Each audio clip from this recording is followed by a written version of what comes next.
The laughter in the living room was loud enough to drown out the storm brewing in Ifeoma's heart. Plates clattered, music played from the Bluetooth speaker, and the smell of suya filled the air. But amid the jokes and the swagger of the men, one sound shattered everything, the sharp slap of a foot hitting flesh. "Are you mad, Ifeoma?" Connor roared, his eyes bloodshot from alcohol and pride. His friends, turned, Rotemai, and Bashir, froze, beers halfway to their mouths. Ifeoma stumbled backward, her cheek throbbing from the impact, her white dress stained by the pepper sauce that splashed from the overturned plate. She stood still, her chest heaving, her dignity bleeding faster than her heart. The silence that followed was thick with shame, her shame, not his. Connor's voice thundered again.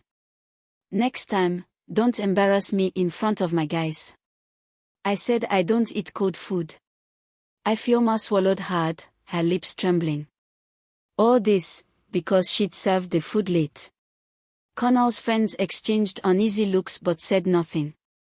One of them, turned, muttered something about leaving, but Connor waved them back, forcing laughter to mask his violence. "Abeg, make we enjoy Jer. Women and their wahala." As they laughed again, Ifeoma turned away, hiding her tears. In that moment, she made a silent vow: this would not be the end of her humiliation, it would be the beginning of his downfall. What would you do if you walked in on this? Hit like if you've ever been betrayed, and comment below where you're watching from. That night, after the guests left, Connor slept soundly, snoring like a man who had done nothing wrong. Ifeoma sat by the window, staring into the dark streets of Suraleh, the city lights reflecting in her swollen eyes. She remembered the woman she used to be, confident, educated, full of dreams. She'd given up her job in marketing to raise their daughter, Kayameka. Now, she was reduced to this, a punching bag for a man whose ego thrived on control. But Ifeoma was not weak. She was waiting. 2 days later, she found a message on Connor's phone, a photo of him in a hotel room, his arm around a light-skinned woman in a red dress. The caption read, "Last night was heaven face blowing a kiss." Her hands shook. She scrolled through more pictures, receipts, voice notes, even a video. Her husband, Connor, was cheating with Tenny, his new business partner. When Connor came home that evening, he was humming. She didn't say a word. She watched him remove his shoes, eat his dinner, and fall asleep on the couch. The storm in her heart calmed, replaced by cold calculation. She knew she couldn't fight him physically. But Lagos had other weapons: information, money, reputation. And Ifeoma was ready to use them all.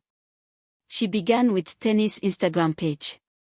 Every picture, every comment, every tag, she analyzed them like a detective. Within hours, she had discovered the woman's workplace, favorite hangout spots, and even her boss's number. Her plan was forming. But before she could execute it, something unexpected happened. Connor's phone rang at midnight. She answered before he could wake. The voice on the other end was female, angry, trembling. "Tell your husband to stay away from me, or I'll expose everything." Before Ifeoma could respond, the call ended. She turned to Connor, who was half awake now, his face pale. "Who was that?" she asked quietly. Connor rubbed his face. "Nobody important." But she saw fear in his eyes. That was the first time she realized he had secrets even deeper than infidelity. And she was going to uncover every one of them. The next morning, a police car stopped in front of their gate, and the officers asked for Connor by name. The sound of the police siren outside their compound broke the early morning calm. Birds scattered from the mango tree, and neighbors peeked through their curtains as 2 uniformed officers stepped out of a patrol van. "I'm looking for Mr. Connor Adetola," the taller officer said, his tone firm but polite. Connor, still in his vest and boxers, stumbled out of the doorway, blinking against the sun. "Officer, what's the problem?" "Sir, you need to come with us to the station." You're wanted for questioning about a financial transaction involving stolen company funds. The word stolen hung in the air like poison. Ifeoma froze. Her hands gripped the gate, heart racing. Stolen what? Connor barked. I'm a contractor. I don't steal. The shorter officer showed him a document. Your name appeared in an ongoing investigation. You'll have to explain yourself at the station. Ifeoma stepped closer. Officers, please, what's this about? My husband is not. Madam, you can visit him later. Let him come first, the officer said. Before she could speak again, they handcuffed Connor and led him into the van. Neighbors whispered. Someone filmed with a phone. By the time the van drove off, Ifeoma's world had collapsed again, but this time, she wasn't the victim. She was the witness to the public disgrace of the man who once humiliated her. 3 hours later, she sat in the police station's reception, the hum of ceiling fans and the smell of sweat thick in the air. A sergeant came out, shaking his head. Madam, your husband is being held for questioning. Some documents from a company project were traced to his account. Until investigation is complete, he's staying with us. Can I see him? She asked. The sergeant sighed. 5 minutes. When she entered the small holding room, Connor looked nothing like the arrogant man who had kicked her days ago. His hair was messy, his lips dry. He leaned forward, his voice low.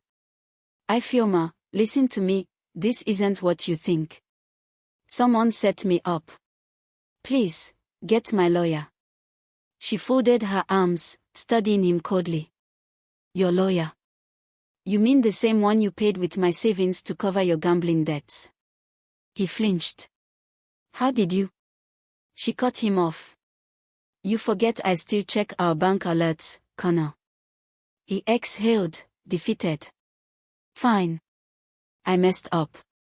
But please, I need you. I need to call someone. Tenny will know what to do. That name again. Tenny. The woman who sent the midnight threat. Ifeoma's lips curled. You mean the woman who called last night warning you to stay away? Yes, I answered. I heard every word. His eyes widened. You, what? I know everything, she whispered. And now, the police will too. She turned to leave. His voice cracked. Ifeoma, don't do this. You'll destroy me. She paused at the door. You destroyed yourself the day you laid your hands on me in front of your friends. And with that, she walked out. That night, Ifeoma didn't sleep. Her daughter, Kaameka, asked where Daddy was. She simply said, he's working late. While Lego slept, Ifeoma was awake plotting, not out of bitterness, but justice. She dug through Connor's home office, searching files, receipts, anything that could explain the missing company money. Then she found it, a brown envelope inside the bookshelf labeled Heritage Properties Project. Inside were fake invoices, printed contracts, and, to her shock, Tenny's signature. So they were partners not just in love, but in crime. She photographed everything, then called a friend, Ngozi, a journalist she'd met back in her marketing days. Ngozi, she said, voice steady, I have a story for you. But you'll have to promise me anonymity for now. Ngozi chuckled. Ifeoma, you always bring thunder. What's this about? Corruption, betrayal, and revenge. Ngozi's tone changed. Send me everything. I'll handle the rest. By the next morning, social media exploded. A news blog posted a headline. Contractor and mistress accused in 85 million Nigerian naira's fraud scandal. Connor's picture was everywhere. Tennis too. Comments flooded in. His company released a statement denying involvement, but the damage was done. Calls poured into Ifeoma's phone, his mother, his friends, even the pastor from their church. Everyone begging her to help clear Connor's name. But Ifeoma had no mercy left. Later that day, she received a message from an unknown number. "You think you've won, Ifeoma? Watch your back. You don't know who you're fighting." Tenny. For the first time, Ifeoma felt something she hadn't expected: fear. Not because of Tenny's threat, but because she realized how dangerous people like her could be. She closed her eyes, whispered a prayer, and looked at her daughter sleeping peacefully. She couldn't stop now. The truth had to come out, even if it put her in danger. But just as she made that decision, her phone vibrated again. It was Ngozi calling, and her voice trembled. "Ifeoma, the story just got darker. The police found something else in Connell's car, a hidden phone with messages about a man named Chief Balogun. And you're mentioned in them." "What do you mean?" Ifeoma whispered. "They think you're part of the cover-up." Ifeoma froze as police sirens blared outside her gate again, this time, coming for her. Blue and red lights flashed against the compound walls. Ifeoma's hands trembled as she stepped onto the balcony, heart pounding. Neighbors were already whispering again, first Connell, now her. Lagos never missed a scandal. 2 officers stepped out of the patrol car, one holding a file. "Madam Ifeoma Adetola."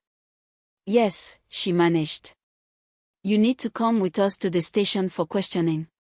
It's regarding the financial investigation linked to your husband's company." Her voice broke. "I didn't do anything." "We understand, ma'am. But your name appeared in the communication records retrieved from your husband's car." Kayamaka peeked from behind the curtain, tears welling in her eyes. Ifeoma knelt, hugging her tightly. "Stay with Auntie Ngozi, okay? Mommy will be back soon."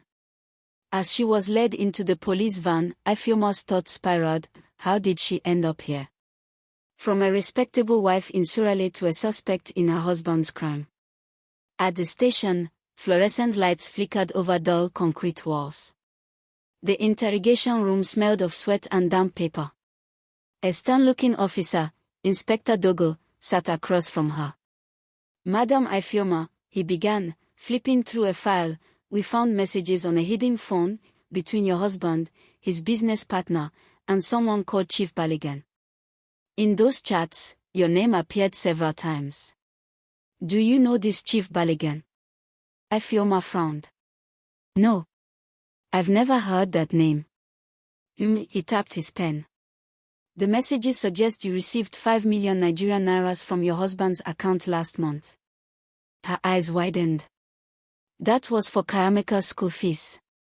He told me it was a refund from a contract job." The inspector sighed. "Maybe. But the transfer was tagged Balogun House Project. That's the same project under investigation." Her chest tightened. "Are you saying I'm part of this?" He looked up. "I'm saying you might have been used, or you're smarter than we think." She clenched her fist. "Inspector, please, I'm the one who exposed him. I gave a journalist evidence. Why would I risk my own freedom?" He paused. "You gave a journalist evidence?" Her lips parted, she realized she'd just said too much. "Yes. Ngozi from City Lens News. She published everything this morning." The inspector stood abruptly, grabbed the phone, and backed orders in Hausa. Within seconds, another officer rushed in. "Sir, that journalist, she's gone. Her office was attacked an hour ago." Ifeoma gasped. "What?" "They burned her car outside the station," the officer said quietly. "She's missing." The room spun. Ifeoma gripped the edge of the table to steady herself. "What's happening?"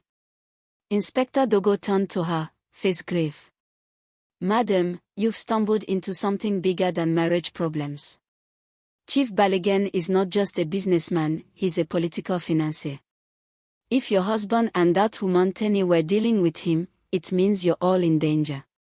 By afternoon, the inspector allowed her to rest in the waiting area. Her mind raced, Ngozi missing, her name dragged into dirty politics, Connor rotting in custody, and a powerful man hunting for silence. She stared at the cracked ceiling, whispering, "God, give me wisdom." Just then, her phone buzzed, one message from an unknown number. "If you want to survive, meet me at Lekki Bridge by 8 p.m. Don't tell the police, T. Tenny." For a long moment, Ifeoma froze. The woman who threatened her life was now asking to meet alone at night. Was it a trap? Or a chance to get the truth? At 7:30 p.m., she slipped out quietly, covering her head with a scarf, boarding a kiki to the rendezvous point. Lagos nightlife glittered, couples walking, cars honking, the lagoon shimmering under yellow lights. At the bridge, a sleek silver car idled by the roadside. The door opened, and Tenny stepped out, wearing sunglasses even in the dark, her expression unreadable. "I thought you'd never come," Tenny said coolly.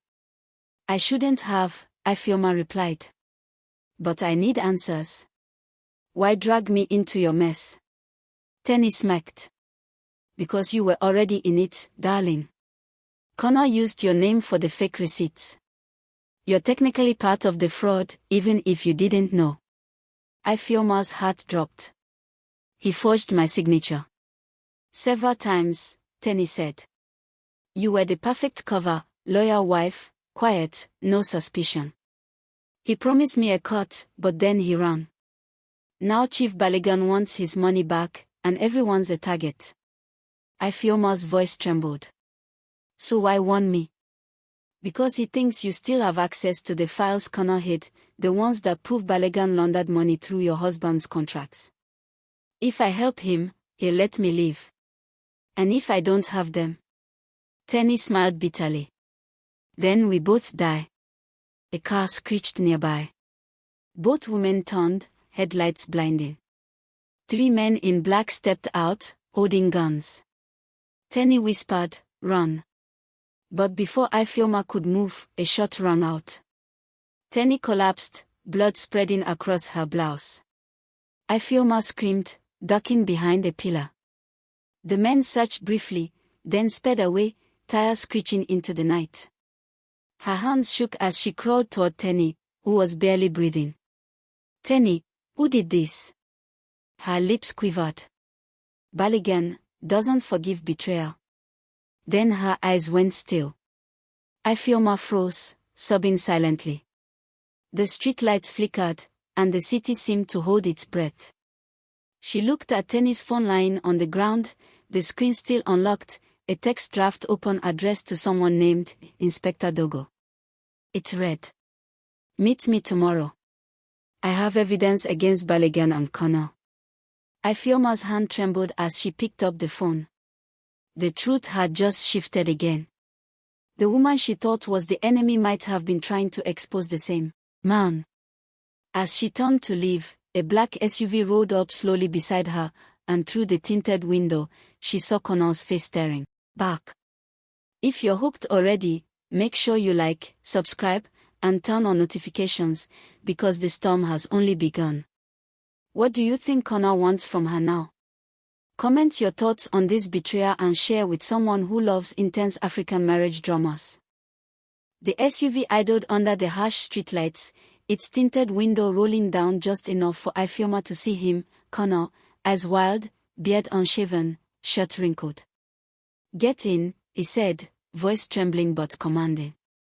Ifeoma froze. "You escaped police custody. Just get in." She hesitated, scanning the empty bridge. Tenny's blood still glistened on the pavement, her body lifeless. The night air was heavy with danger. After a long pause, she opened the door and slid in.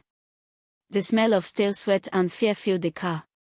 Connor drove fast, weaving through late-night traffic until they reached an abandoned warehouse near Victoria Island's outskirts. When the car stopped, he slumped over the steering wheel, breathing hard. "I didn't kill her," he muttered. "You have to believe me." Ifeoma glared at him. "You think belief matters after everything you've done?" He looked up, his eyes bloodshot. "I'm not your enemy, Ifeoma. Not anymore. Baligan wants us both dead. Tenny made a deal with him, but it went wrong. Now he's tying up loose ends. She folded her arms. And I'm one of those loose ends. Connor nodded slowly. He thinks you have the files, the documents Tenny hid before she died. That's the only thing keeping you alive. Her mind spun. And why should I believe you now? Because I need you, Connor said quietly. We both know Baligan won't stop until he buries everyone connected to that deal. The only way out is to expose him. Silence hung between them. Ifeoma studied the man beside her, once her husband, now a fugitive. The same man who'd humiliated her in their living room and shattered her trust. Yet here he was, trembling, broken, terrified. For the first time, she saw him not as the monster who kicked her, but as prey running from a bigger beast. I don't forgive you, she whispered. But I'll listen. Connor exhaled in relief. Thank you. I swear, Ifeoma, I never wanted this life. I got greedy. Baligan promised me contracts, properties, everything. When I tried to pull out, he said he'd destroy me. So you dragged your wife into it instead, she shot back. I didn't mean to. Save it, she cut him off. Just tell me what he wants. The files. They prove he laundered campaign money through our contracts. If we release them, it's finished. Then where are they? Connor hesitated. Tenny had them. She said she hid them in a safety deposit box at a bank in Lekki. I just need the code. Ifeoma frowned. And you think she'd give it to you? She sent me a message before she died, but I never got to read it. If you have her phone. Ifeoma slowly reached into her bag, showing the phone. Connor's eyes widened. You took it? Yes. And now it's our only leverage. They drove to a quiet guest house in Ikoyi, renting a room under a false name. The streets outside were slick with rain, Lagos neon lights reflecting off puddles like fractured stars. Inside the dimly lit room, Ifeoma sat on the bed, scrolling through Tenny's phone while Connor paced. Anything? He asked. Wait, there's a note in her files app, she murmured. It says, code to the box, 0423. If I don't make it, tell Dogo. Dogo? Connor echoed.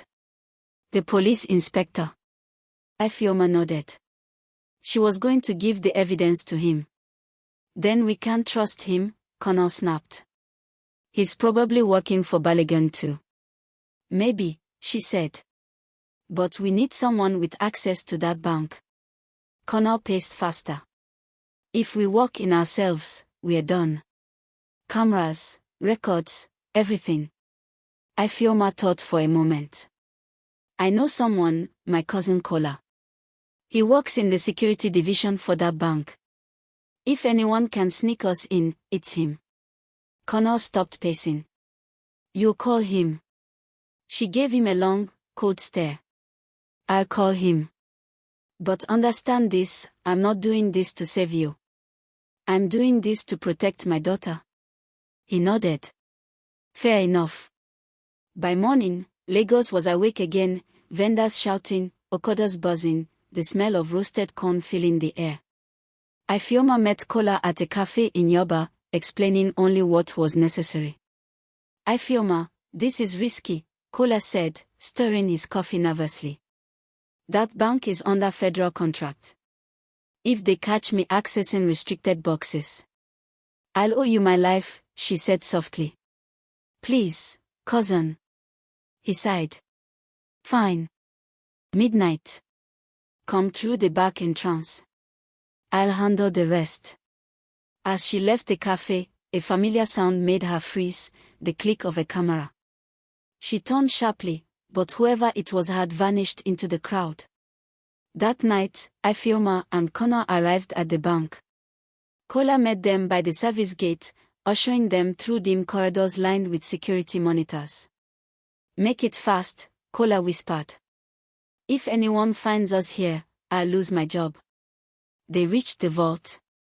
Ifeoma entered the code 0423. The lock clicked open. Inside was a small metal box labeled Balagam Files. Connor lifted it, hands trembling. He opened it, revealing stacks of documents, flash drives, and one small photo of Balogun shaking hands with a prominent senator. "This is it," Connor breathed. This would destroy him. But before they could move, the lights flickered, then went out completely. A voice echoed from the doorway. "Touch that box, and you'll never leave this building alive." They turned, and standing there, holding a gun, was Inspector Dogo. The man who was supposed to protect them was now pointing the weapon directly at Ifeoma. The beam of Inspector Dogo's flashlight sliced through the darkness like a blade. "Step away from the box," he backed, voice cold and echoing against the steel walls. Ifeoma froze, her pulse pounding in her ears. Connor's grip tightened on the box, his knuckles white. Kola raised both hands slowly, terrified. "Inspector, what is this?" Ifeoma managed to whisper. Dogo stepped forward, gun still aimed at her. "You think you're clever, eh? Posting evidence online, running to journalists, sneaking into restricted vaults. You've made a lot of powerful people nervous, Mrs. Adetola." Her voice trembled. "You were working with Tenny, weren't you?"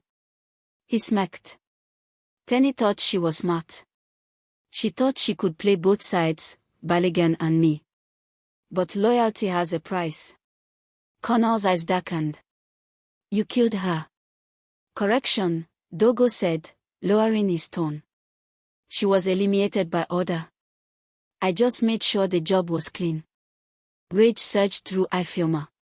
"You monster." Dogo chuckled. "You have no idea how deep this goes, madam. That box you're holding, it's worth more than your life. Hand it over, and maybe I'll let you walk out of here." Connor stepped forward, voice breaking. "You'll kill us anyway." Dogo shrugged. "Probably." The tension was unbearable, the hum of the air conditioning, the faint flicker of emergency lights, the shallow sound of breathing. Then Ifeoma did something unexpected, she smiled. "Do you know the funny thing about power, Inspector?" she said softly. "It only lasts as long as nobody's watching." Before Dogo could react, she reached into her purse and pressed the side of Tenny's phone. A green light blinked. Recording, live stream started. Dogo's face twisted. "What did you do?" "Stream this conversation to every major blog in Lagos," she said, voice steady now. "You just confessed to murder and corruption." His eyes widened with panic. "You're lying." Connor laughed bitterly. "You don't know my wife. She never bluffs." Dogo lunged forward, grabbing for the phone, and that was when Connor tackled him. The gun went off, the blast deafening in the vault. Sparks flew as the bullet hit a metal cabinet. Both men fell hard, wrestling for control. Ifeoma screamed, ducking behind the table as Kola pulled her to safety. "Run!" Connor shouted. "Take the box and run." She hesitated, torn between survivor and the husband who had broken her heart. Dogo punched Connor across the jaw, rolling on top of him, gun aimed straight at his chest. "Goodbye, contractor," Dogo hissed. But before he could pull the trigger, Ifeoma threw the box. It hit his arm, the gun firing harmlessly into the ceiling. Connor seized the chance, headbutting him with full force. The inspector collapsed, unconscious. Connor fell beside him, bleeding from his shoulder. Ifeoma ran to him. "Connor, you're bleeding," he groaned. "Just get the files out.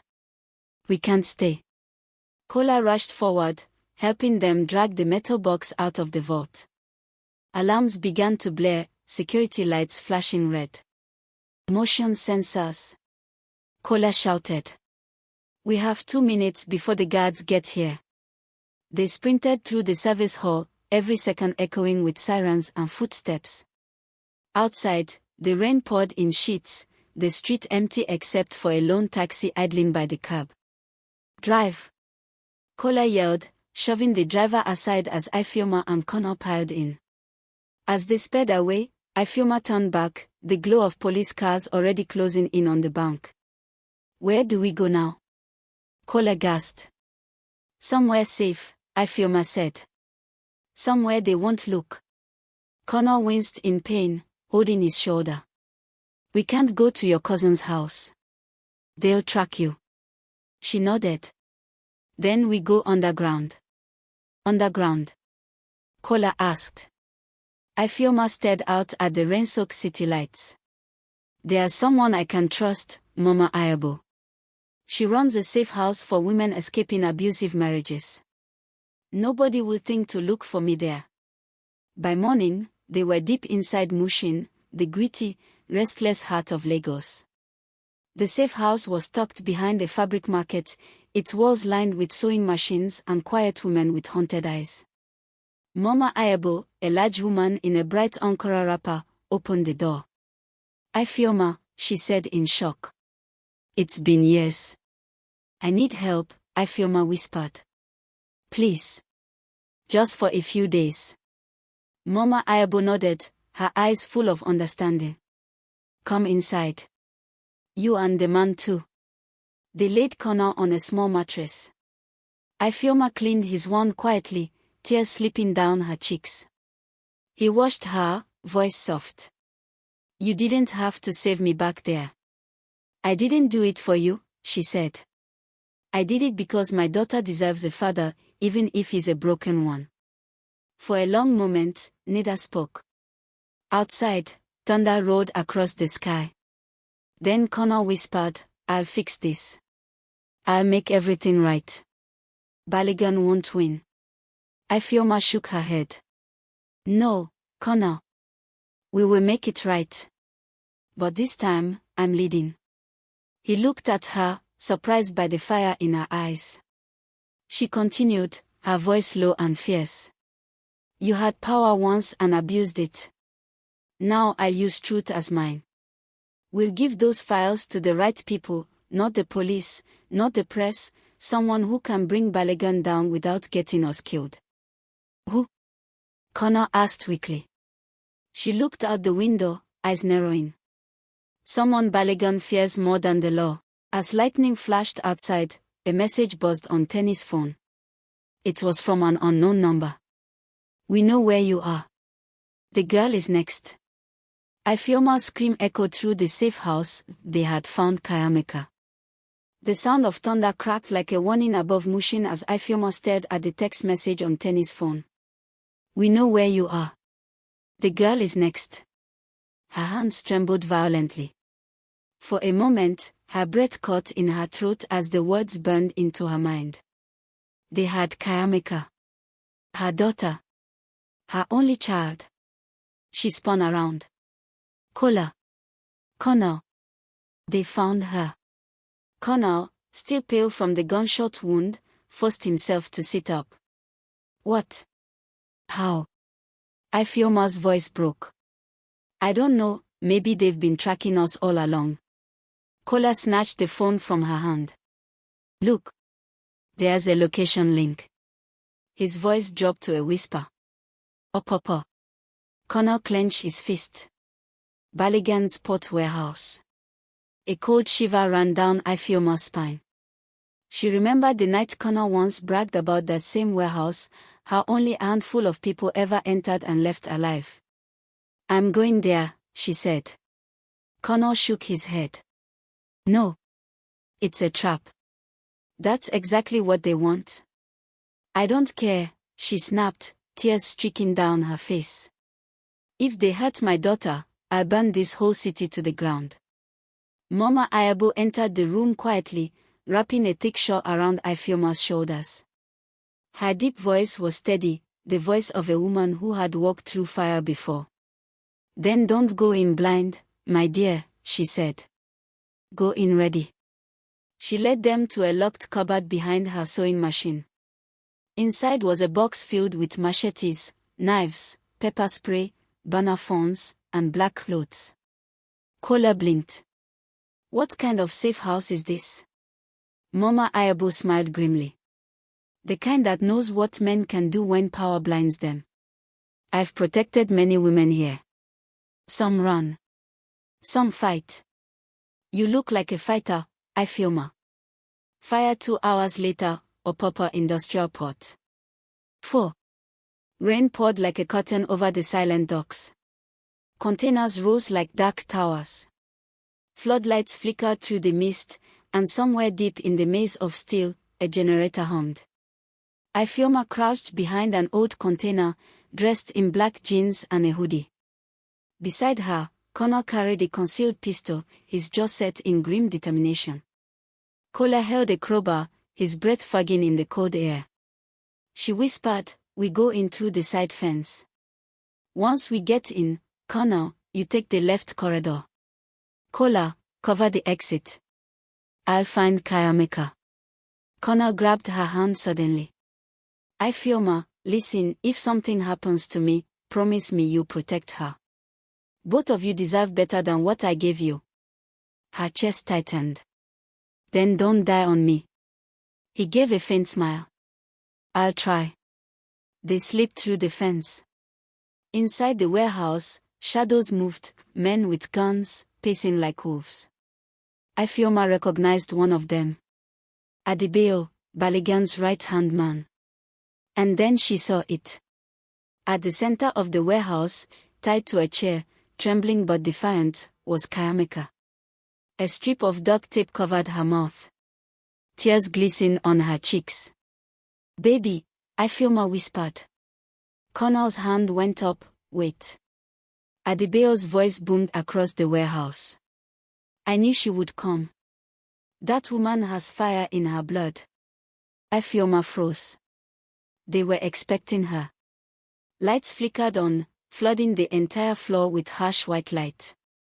Dozens of armed men emerged from behind the containers. And in the middle of it all, Chief Baligan walked forward, dressed in a cream border, holding a walking stick like a king surveying his conquered land. "Ifeoma Adetola," he said smoothly. "You've caused me more trouble than any politician ever did." She spat on the ground. "Let her go, Baligan."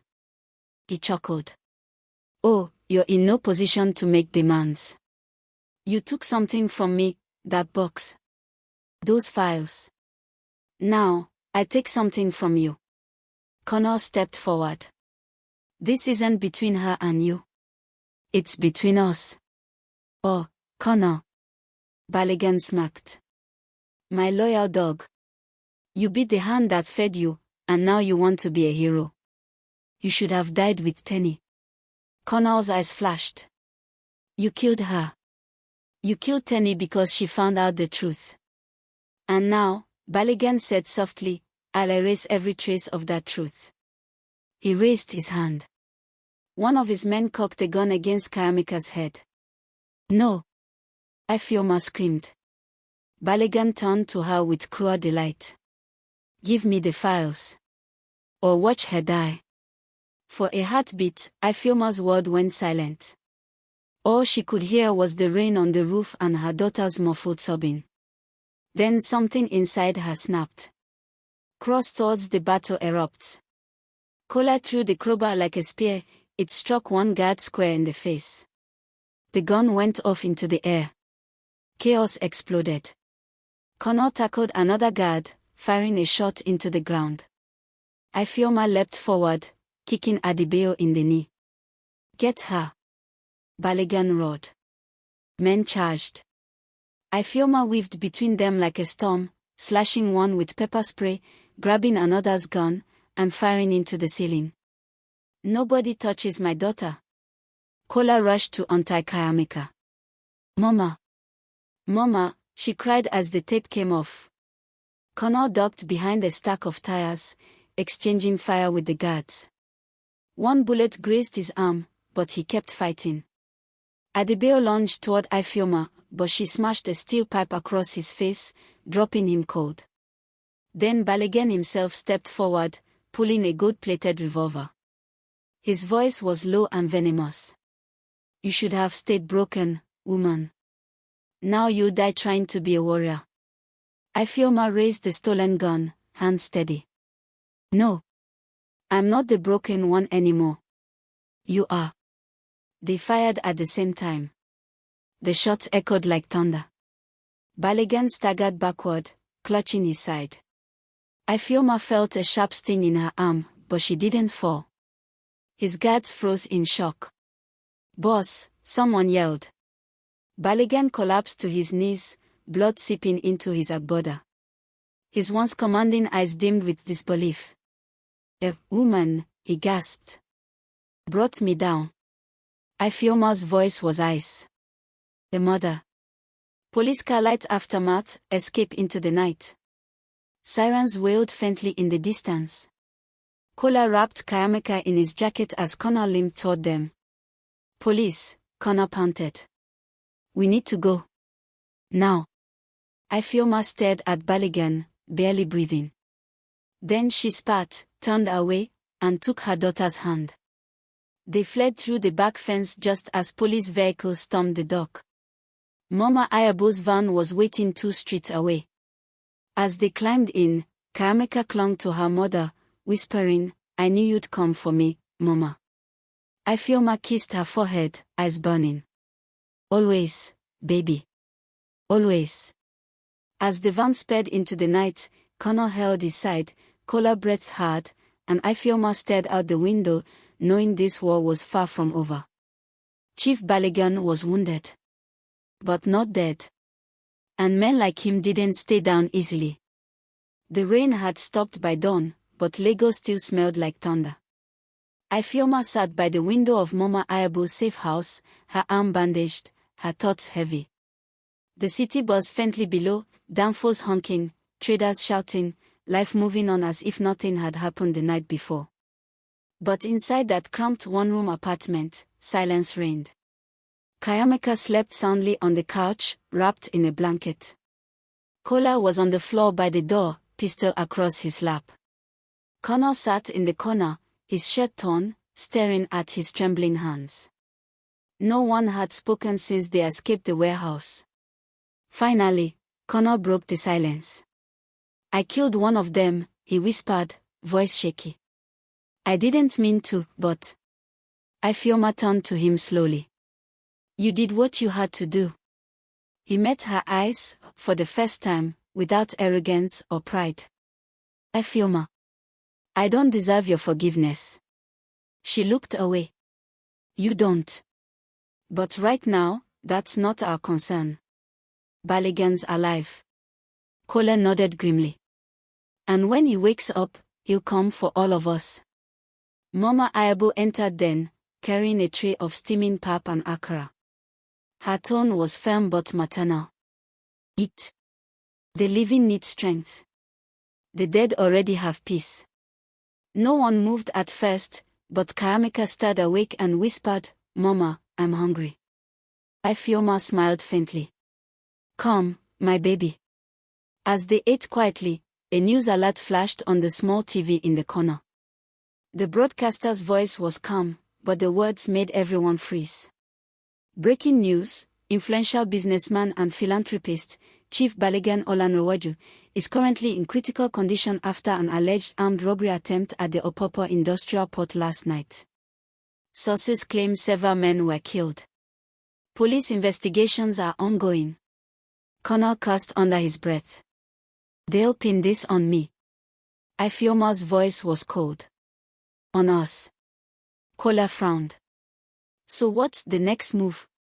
Ifeoma turned to the window, staring at the sprawling chaos of Lagos traffic below.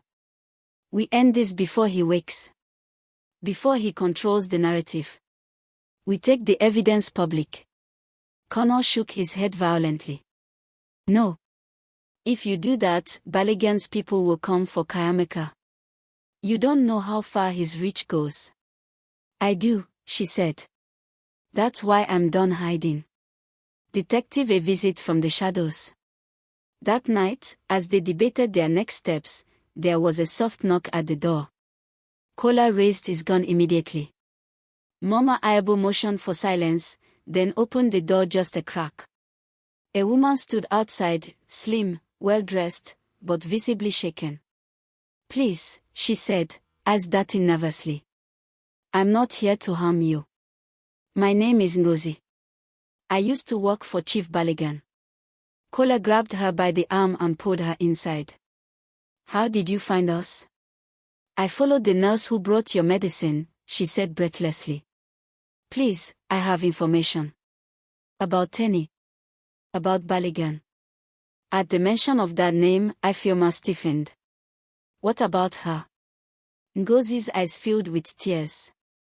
Tenny wasn't just his mistress. She was his more. Baligan planted her in Connor's company to keep him under control. But she fell in love with him, and that's why he killed her. Connor went pale. "What?"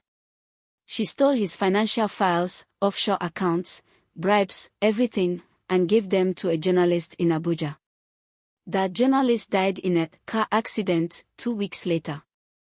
Ifeoma leaned forward, voice trembling. "And the files?" Ngozi opened her purse and pulled out a small silver USB drive. "Tenny made a copy.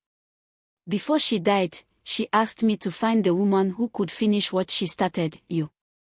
For a moment, no one spoke. Connor whispered, "She tried to protect me." Ifeoma's jaw tightened. "She tried to expose the man who destroyed so many lives." Ngozi nodded. "Baligan's brother is already mobilizing his lawyers. They are claiming you and your husband were part of the criminal ring. Once Baligan dies, or wakes up, you'll be wanted fugitives." Kola frowned. "So we go public before that happens?" Ngozi hesitated. "If you do that, they'll come after your daughter. They'll ban your name, Ifeoma. Are you ready for that?" Ifeoma's eyes glistened, but her voice was still. "I'd rather die fighting for truth than live in fear." Brain a plan of fire. Through the night, the group walked in silence. Kola hacked into a secure Wi-Fi network. Ngozi uploaded the files to cloud storage. Connor, bleeding through his bandages, drafted a full confession and attached evidence of Baligan's corruption, signed in his own name. "I'll take the blame," he said. "It's the only way to protect you and Kayamika." But Ifeoma stopped him. "No. You're not taking this from me. This is my story now." She recorded a video, her face calm but fierce, every word a blade cutting through silence. "My name is Ifeoma Adetola. For years, my husband worked under a man who used power to destroy lives. I was beaten, silenced, and humiliated. But today, I speak for every woman who has been told to keep quiet. I'm not quiet anymore." She sent the file to multiple journalists, social pages, and an anonymous whistleblower forum. Then she looked at Connor. "When this goes live, everything changes." He nodded slowly. "Then we run." But before she could hit send, a soft chime came from the TV. The news anchor's voice returned, trembling this time. "Update: Chief Baligan Olanrewaju has regained consciousness and named his attackers. Police have issued an arrest warrant for Connor Adetola and his wife, Ifeoma Adetola." Everyone froze. Kayamika's frightened voice broke the silence. "Mama, are they coming for us?" Outside, the distant wail of sirens began to grow louder. Cliffhanger. Kola looked out the window and cursed. "They're already here." Flashing red lights filled the street below. Police vans screeched to a halt in front of the building. Ifeoma clutched Kayamika tightly, her heart pounding like war drums. "It's too late to hide," she whispered. "Now, we fight our way out. The walls are closing in, and Baligan has struck back. Should Ifeoma surrender or fight her way through?" Comment your thoughts below, like this video, and subscribe for Chapter 8, the twist that changes everything. The sirens wailed like angry spirits outside. Blue and red lights flashed across the small apartment walls. Ifeoma pulled Kayamika behind her, heart hammering in her chest. Connor reached for his pistol, his hands slick with sweat. "Move." Kola barked, pulling the curtains shut. They've surrounded the street. We have less than 2 minutes. Mama Ayabo's eyes burned with quiet fury. There's a back route through the alley. I used it during the market raids. Go now. Connor nodded and grabbed a duffel bag. Kola, take Kayamika. Ifeoma and I will cover you. But before they could move, someone knocked on the back door, 3 sharp knocks, then a pause, then one more. Ifeoma froze. That was the signal she'd used with Kola earlier. Kola's voice dropped. But I'm right here. The knock came again, same pattern. Connor aimed his gun. Everyone stay quiet. Mama Ayabo whispered a prayer under her breath. Then, without warning, the back door burst open. Armed policemen flooded in, shouting commands. Hands up. Everybody down. You are under arrest. Connor fired a warning shot at the ceiling, causing chaos. Ifeoma grabbed Kayamika and bolted toward the hallway.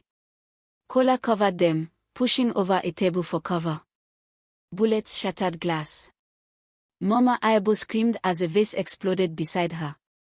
Out the window! Ifeoma shouted. They climbed through the narrow frame into the rain-soaked alley. Kola went first with Kayamika, then Ifeoma, then Connor, but as Connor turned to help Mama Ayabo, she pushed him instead. Go. Don't look back. A gunshot rang out. Ifeoma screamed. Mama Ayabo fell backward, clutching her chest.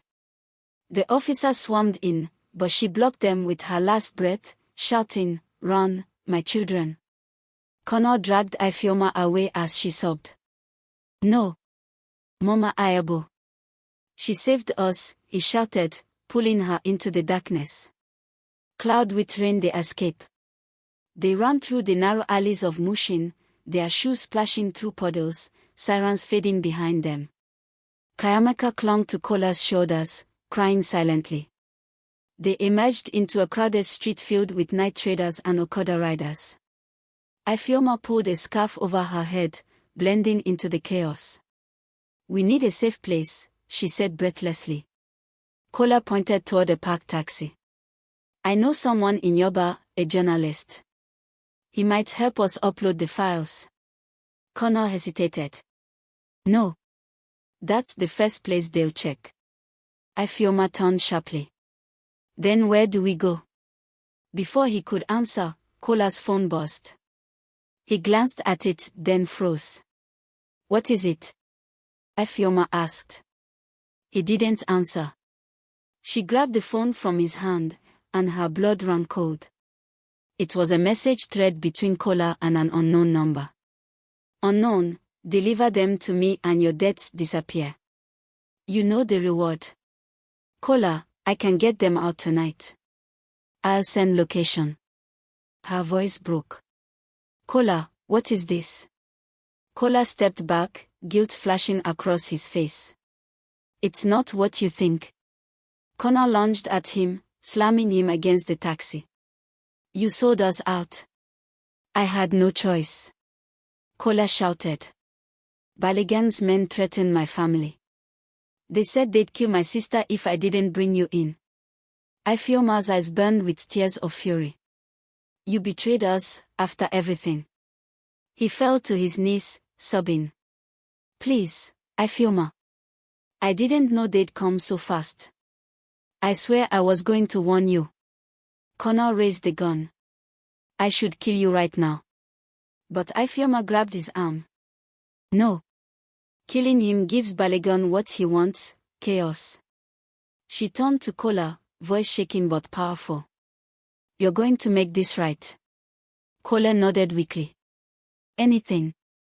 Just tell me what to do. Take us to your contact, the journalist. If he's still alive, we release everything tonight.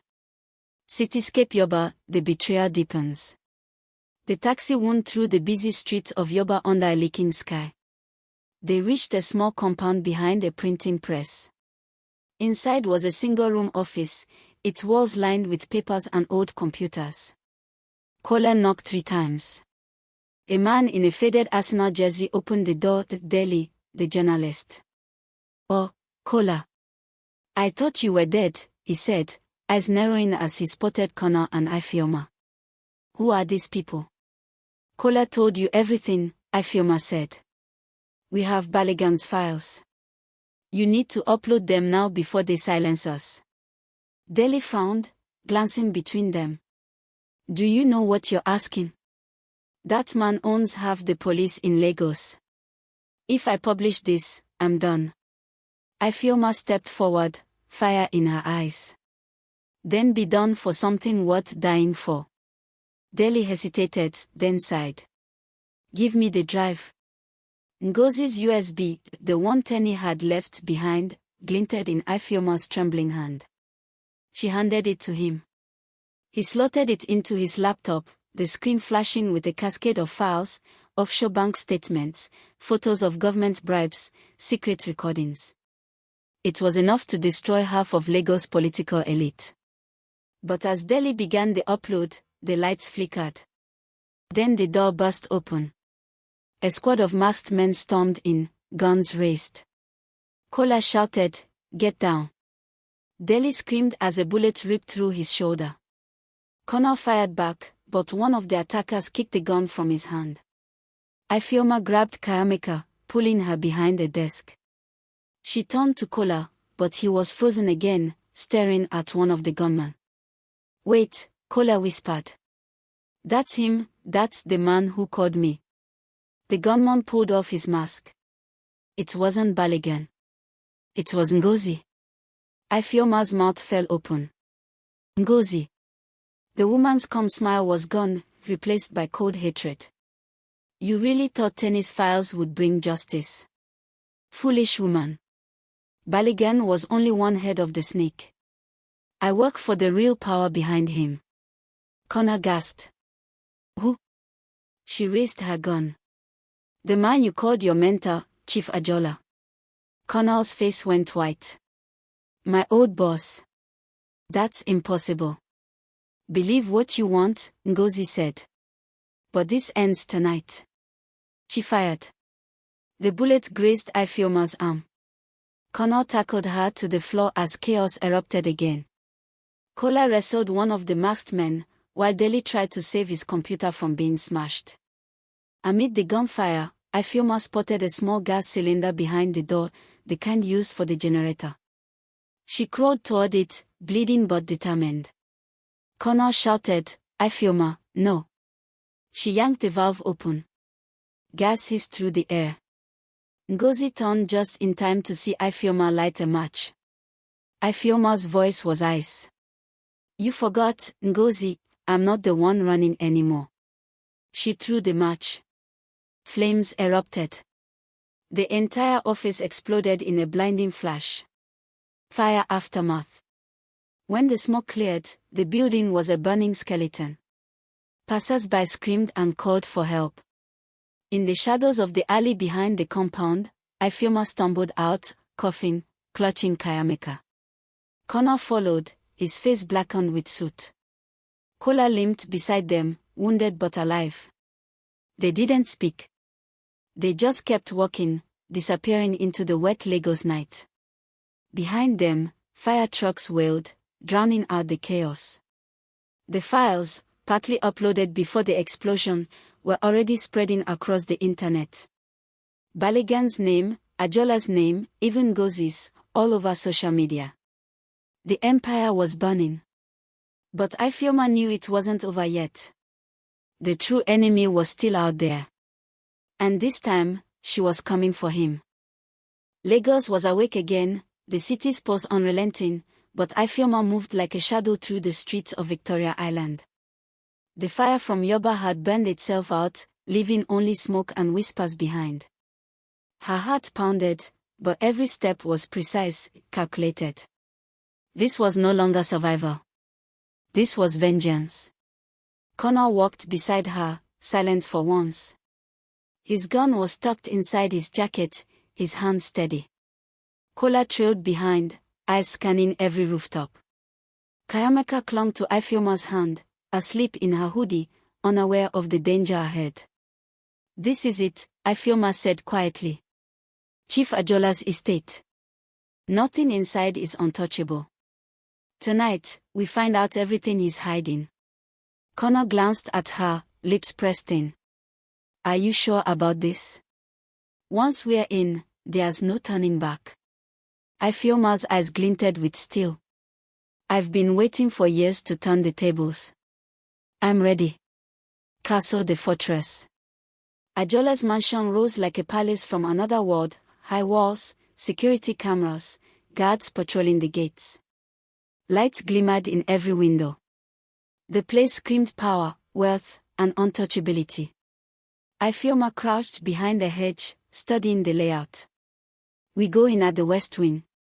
There's a staff entrance that doesn't use cameras, Ngozi told me about it. Connor nodded. Then we go.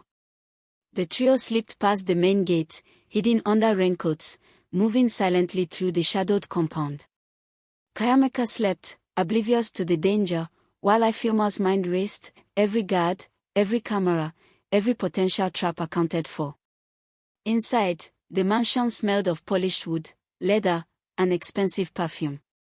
Security monitors flickered in a small room, Adetola's eyes and ears. Ifeoma bypassed the sensors with Ngozi's schematics. They moved through the corridors like phantoms, finally reaching a heavily guarded office, Adetola's inner sanctum. Through the glass door, she saw him, Chief Adetola, tall, imposing, seated behind a massive mahogany desk. His face was calm, almost bored, as if he had been expecting them. Ifeoma's blood ran cold. Mrs. Adetola, he said smoothly. I wondered when you'd show up. She stepped forward. It's over, Adetola. Your empire, your lies, everything you've done to destroy families ends tonight. Adetola smiled faintly. You still don't understand, do you? Balogun, Tenny, even your little husband here, they were all pieces of my design. And now you come with your daughter and your broken little team to take me down. Ifeoma's jaw tightened. I don't need pieces. I have the truth. She pressed a button on the small laptop she carried. Screens across the room flickered, images of offshore accounts, photos, recordings, text messages, everything Adetola had ever tried to hide. Everything? Adetola asked, voice low. Even the files Tenny hid. Even that, Ifeoma replied. High voltage the confrontation. Adetola rose slowly, his calm demeanor giving way to cold fury. You've ruined my reputation, he hissed. And for what? Some moralistic crusade. Connor stepped forward. She did this for her daughter. For justice. Something you'll never understand. Adetola lunged for a hidden drawer, pulling a pistol. You'll regret this, woman. Ifeoma didn't flinch. Try me. Gunfire erupted. Connor fired at Adetola's shoulder, Kula ducked behind the desk. Ifeoma dove for cover, clutching Kayameka to her chest. Adetola's men stormed in, but the mansion had already been infiltrated by the chaos of the uploaded files. The screens flashed with alerts as the world outside became aware of Adetola's corruption. Social media accounts exploded. Adetola realized too late, the truth was out.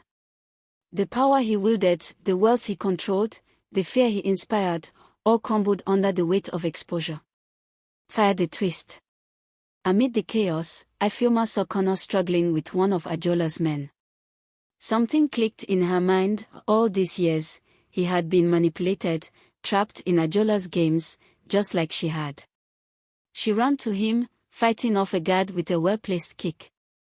Connor collapsed against her, gasping. You okay? She asked. He nodded weakly. Thanks to you. But, we need to finish this. Ifeoma's eyes swept the room. The files, the computers, the security monitors, everything. Then she noticed something chilling, a vault behind the bookshelf.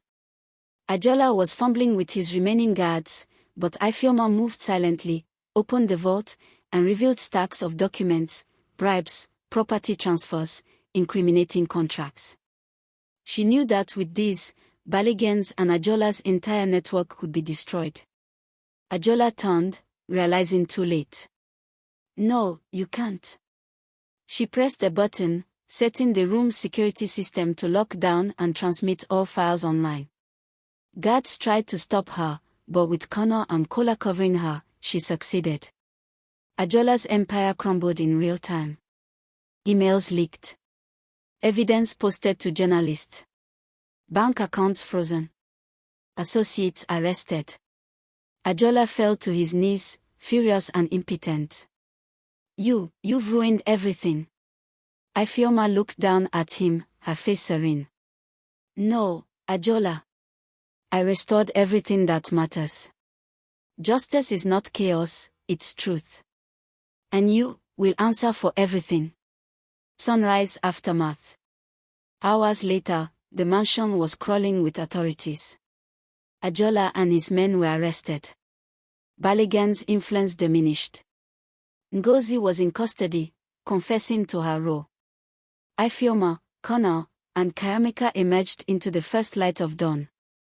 The Lagos skyline gleamed over them, messy, vibrant, alive, and finally, just a little safer. Kayamika hugged her mother tightly.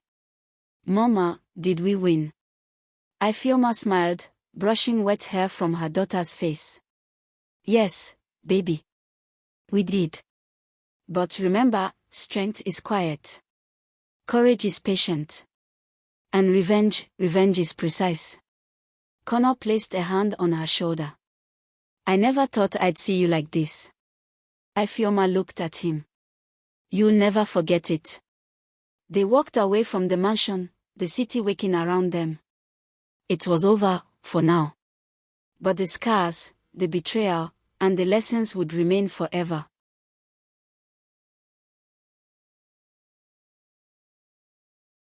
The sun rose over Lagos, casting golden light over the bustling city. Yet for Ifeoma, the day felt surreal, almost unreal. The storm of the past weeks, the violence, the betrayals, and the near-death moments had left her raw, exhausted, but unbroken. Kayamika ran ahead, laughing freely for the first time in months, her tiny sneakers slapping the pavement. Mama! Mama! Look! Ifeoma smiled, heart swelling. She let her daughter run, chasing the joy she had fought so fiercely to protect. Behind her, Connor and Kola followed, their faces tired but relieved. The city had changed overnight. News alerts flooded social media, Adeola arrested, Balogun's empire in chaos, Ngozi in custody, and key files released to the public. The corruption network that had terrorized their lives was dismantled. The files Ifeoma had exposed had not only vindicated Tenny's bravery but also safeguarded countless innocent families. Connor turned to her, still limping from the gunshot wound, his expression soft. Ifeoma, you did it. You actually did it. She looked at him, her eyes sharp but calm. We did it, for Kayamika, for everyone he hurt. But the difference is, Connor, I didn't just fight for revenge. I fought to reclaim my life. Connor swallowed hard, guilt lingering in his eyes. I was blind for so long. I should have seen it all. All of it, the manipulation, the lies. Ifeoma placed a hand on his cheek. You can't change the past. But you can change the future. And now, we decide what that future looks like. House homecoming. Mama Ayabo's safe house became their sanctuary for the next few days. The wounds, physical and emotional, began to heal. Ifeoma took care of Connor's shoulder, bandaging it carefully while Kayamika snuggled beside her. Kola, repentant and quiet, helped clean up the small home, still haunted by the memory of his betrayal. I'm sorry, he said one evening, voice low. I put all of you at risk. Ifeoma looked at him, eyes tired but firm. You made a choice. But you corrected it.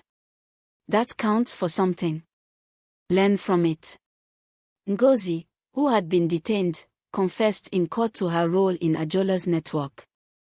Her cooperation ensured leniency, but she would never forget the woman who had outsmarted her, Ifeoma Adetola.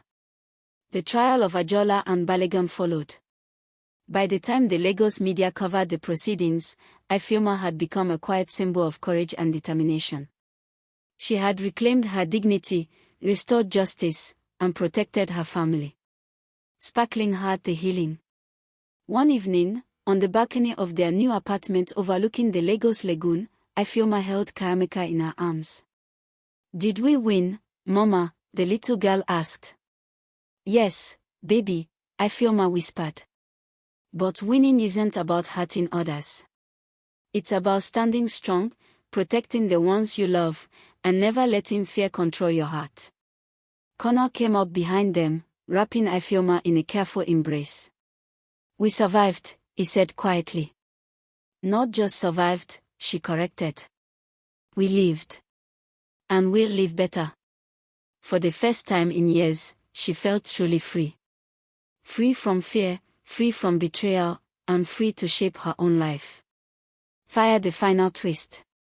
But as Ifeoma gazed out at the twinkling city lights, her phone buzzed. A simple text. "You did well, Mrs. Adetola. But remember, not all snakes are in plain sight. Some wear the faces of friends." She smiled faintly, eyes narrowing. "Then I'll be ready for the next one." KaySmart yawned, leaning against her mother. "Mama, can we go to the park tomorrow?" "Yes, baby," Ifeoma said softly, kissing her forehead. "Tomorrow, we leave." And for the first time in years, she believed it. The city of Lagos continued its relentless rhythm, oblivious to the storms it had witnessed through Ifeoma's eyes. She had survived betrayal, exposed corruption, and ensured that her daughter would grow up with a mother who could fight, protect, and rise. The revenge was complete. The lesson was learned. And the family, finally whole, was stronger than ever. This is the end of Ifeoma's incredible journey, from betrayal to ultimate revenge and redemption. What did you think of her strategy? Would you have done the same? Comment below, like, share, and subscribe for more gripping African marriage dramas on KaySmart Mythic Tales.